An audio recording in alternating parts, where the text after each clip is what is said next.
जय हिंद, नमस्कार। मैं मोहन पाठक और आज बात करेंगे हम बांग्लादेश से आए लोगों को नागरिकता मिलेगी या नहीं मिलेगी। सुप्रीम कोर्ट ने क्या फैसला दिया है, जो लेटेस्ट अपडेट है उसको हम आपको बताने की कोशिश करेंगे।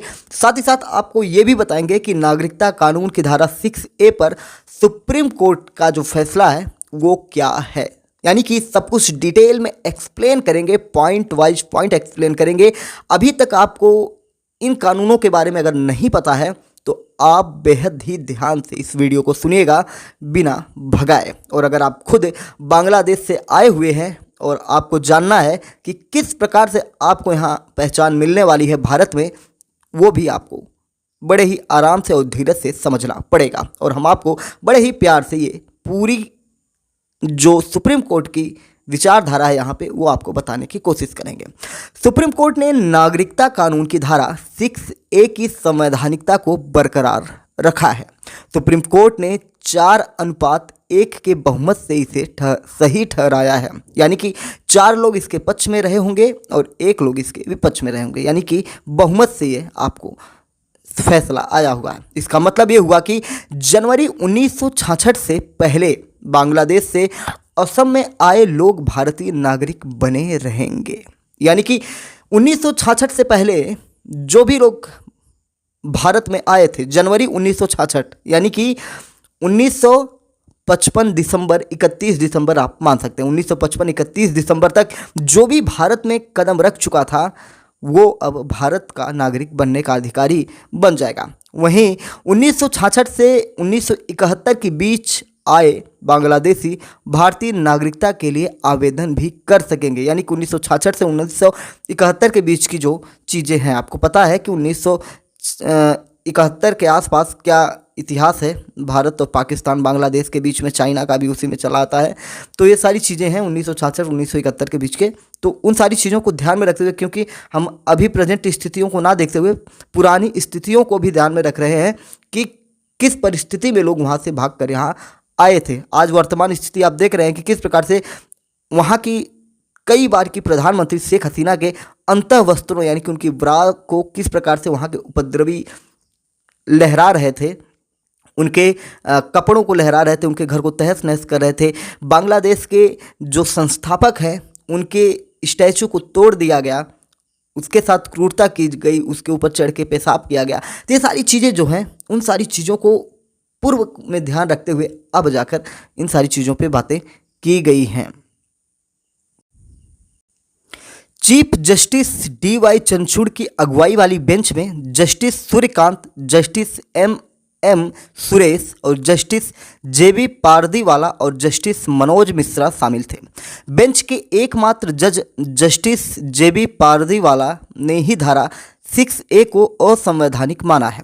सुप्रीम कोर्ट ने कहा कि असम अकॉर्ड अवैध प्रवासियों की समस्या का राजनीतिक समाधान था, जबकि धारा 6A एक विधायी समाधान था। कोर्ट ने ये भी कहा कि असम की स्थानीय आबादी को ध्यान में रखते हुए ये प्रावधान करना सही था।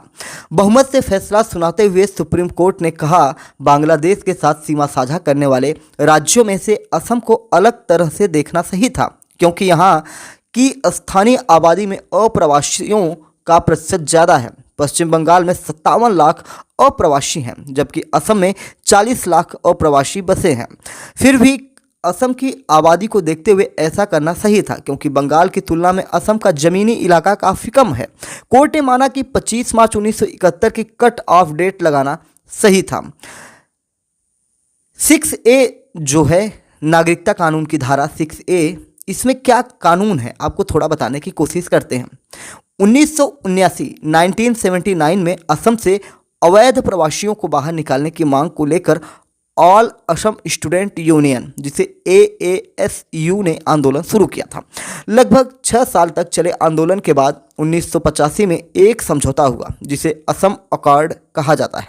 ये समझौता केंद्र सरकार, असम सरकार और आंदोलनकारियों के बीच हुआ था। असम अकॉर्ड का क्लाज 5 कहता है कि जो भी विदेशी 1 जनवरी 1966 से 24 मार्च 1971 के बीच असम आए होंगे उनकी पहचान की जाएगी।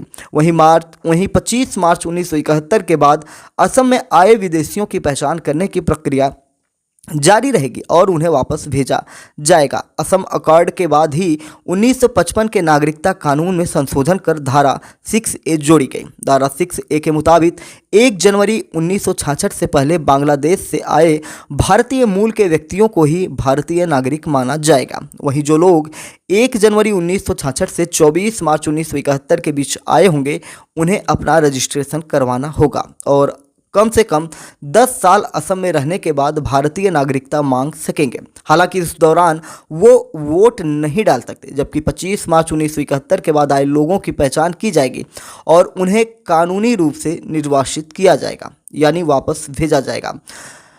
2012 में असम सम्मिलिता महासंघ नाम के सिविल सोसाइटी ग्रुप ने धारा 6A को भेदभावपूर्ण और मनमाना और गैर कानूनी मानते हुए इसका विरोध किया। उन्होंने इसकी जो संवैधानिकता है इसी को चुनौती दे दी और चुनौती देते हुए कहा कि अवैध प्रवासियों को नियमित करने के लिए अलग अलग कट ऑफ डेट का प्रावधान करना सही नहीं था। इस धारा को संविधान के अनुच्छेद 6 के आधार पर भी चुनौती दी गई। अनुच्छेद 6 क्या कहता है? अनुच्छेद 6 कहता है, यानी कि अनुच्छेद 6 आर्टिकल 6 कहता है कि जो कोई भी 19 जुलाई 1948 से पहले पाकिस्तान से भारत आया होगा उसे नागरिकता दी जाएगी। लेकिन धारा 6A जोड़कर असम के लिए ये कट ऑफ डेट 1 जनवरी 1966 तय कर दी गई, यानी कि संविधान संशोधन किया गया।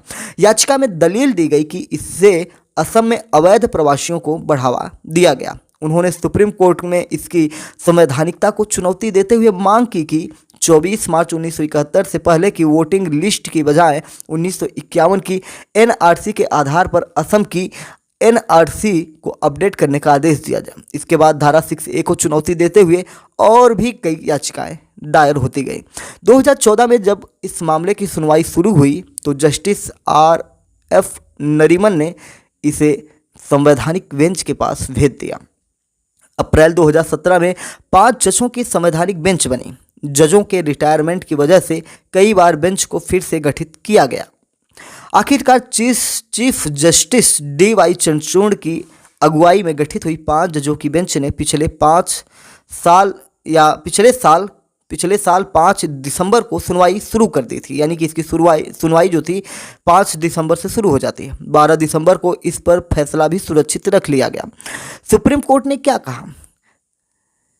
चीफ जस्टिस चंद्रचूड़ समेत justice Suryakant, justice M Suresh और जस्टिस मनोज मिश्रा ने धारा 6A की संवैधानिकता को बरकरार रखा है। कोर्ट ने कहा कि जो लोग 25 मार्च 1971 या उसके बाद बांग्लादेश से असम आए हैं उन सभी की पहचान की जानी चाहिए और निर्वासित किया जाना चाहिए।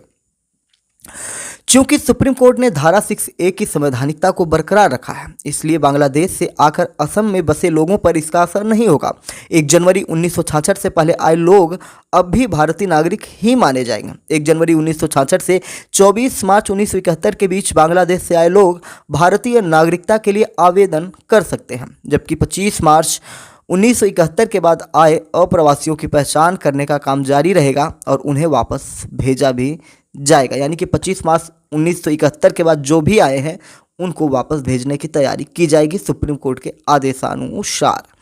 हालांकि अगर धारा 6A को अवैध घोषित कर दिया जाता है तो 1966 से पहले बांग्लादेश से आकर असम में बसे लोगों की भारतीय नागरिकता चली जाती है और उन्हें विदेशी माना जाएगा। लेकिन अभी सुप्रीम कोर्ट ने इसको संवैधानिकता इसकी जो है बरकरार रखी है। उम्मीद है कि चीज़ें आपको स्पष्ट होंगी।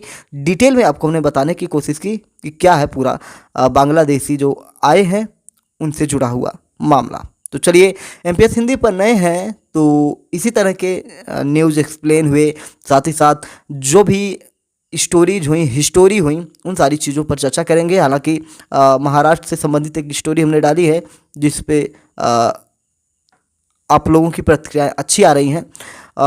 उम्मीद है कि चीज़ें और भी बेहतर होंगी। आने वाले समय में MPS हिंदी लगातार डेवलप होते जाएगा और भी चीज़ें इस पर आने वाली हैं। आने वाले समय में उत्तर प्रदेश में विधानसभा चुनाव है तो शायद आपको बेहतरीन पॉडकास्ट भी मिले जिसमें आप जनता से लेकर जनता जनार्दन तक की बातें आप सुनेंगे। इस बार का पॉडकास्ट बेहतरीन होगा, कुछ अलग तरीके से हम करने की कोशिश करेंगे जिसमें जनता के बीच में एमपीएस हिंदी जाता है और फिर से जाने की कोशिश करेगा। तो चलिए फिर मिलते हैं एक बार बड़ी अपडेट के लिए।